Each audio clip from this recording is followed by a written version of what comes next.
حدیث پاک میں ہے، حضرت سیدنا ابو ہریرہ رضی اللہ تعالی عنہ ارشاد فرماتے ہیں، فرمایا کہ ایک رات میں سید عالم صلی اللہ تعالی علیہ وسلم محبوب خدا والی کائنات شہنشاہ عرب و عجم کے ساتھ عشاء کی نماز پڑھ کر باہر نکلا تو میں ذرا حضور علیہ السلام سے جدا ہو گیا۔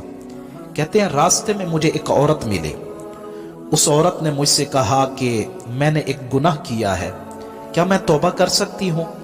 حضرت ابو ہریرہ کہتے ہیں میں نے پوچھا تو نے کون سا گناہ کیا؟ تو عورت بولی میں نے زنا کیا تھا، اور جب اس زنا سے بچہ پیدا ہوا تو میں نے اسے قتل کر دیا۔ تو حضرت ابو ہریرہ کہتے ہیں میں نے کہا تو برباد ہو گئی، تیرے لیے تو اب کوئی ٹھکانہ نہ رہا، تیرے لیے تو کوئی توبہ نہیں۔ فرماتے ہیں وہ عورت بے ہوش ہو کر گر پڑی اور میں اپنی راہ پر چل دیا۔ کچھ آگے جا کر میرے دل میں خیال آیا کہ میں نے آقا کریم علیہ السلام سے تو پوچھا ہی نہیں، بغیر پوچھے یہ بات کیسے میں نے کہہ دی؟ تو میں بھاگا آقا کریم علیہ السلام کی خدمت اقدس میں حاضر ہوا اور سارا واقعہ عرض کیا۔ تو اللہ کے پاک نبی علیہ السلام نے فرمایا اے ابو ہریرہ تم نے بہت برا کیا، کیا تم نے یہ آیت مبارکہ نہیں سنی؟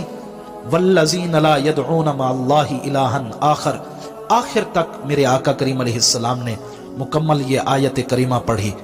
اور حضرت ابو ہریرہ کہتے ہیں میں حضور علیہ السلام کی یہ بات سن کر اب بھاگا آیا۔ جیسے ہی میں نے یہ بات سنی اب میں اس عورت کی تلاش میں نکل پڑا اور ہر ایک سے اس عورت کے بارے میں پوچھنے لگا، مجھے اس عورت کا پتہ بتاؤ۔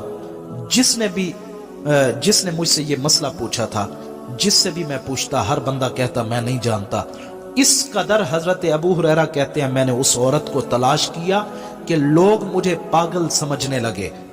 فرماتے ہیں حتیٰ کہ وہ عورت مجھے مل گئی اور میں نے اسے یہ مکمل آیت کریمہ سنائی، اور جب میں پہنچا فَأُولَئِكَ يُبَدِّلُ اللَّهُ سَيِّئَاتِهِمْ حَسَنَاتٍ، اس مقام پر یعنی کہ اللہ تعالیٰ ان کی برائیوں کو نیکیوں میں تبدیل فرما دیتا ہے۔ فرمایا تو وہ عورت خوشی سے پاگل ہو گئی اور اس قدر خوش ہوئی کہ اس نے کہا ابو ہریرہ اللہ نے مجھے ایک باغ عطا کیا ہے، اور وہ میں باغ اس توبہ کی خوشی کے اندر اللہ اور اس کے رسول کے نام پر وقف کرتی ہوں۔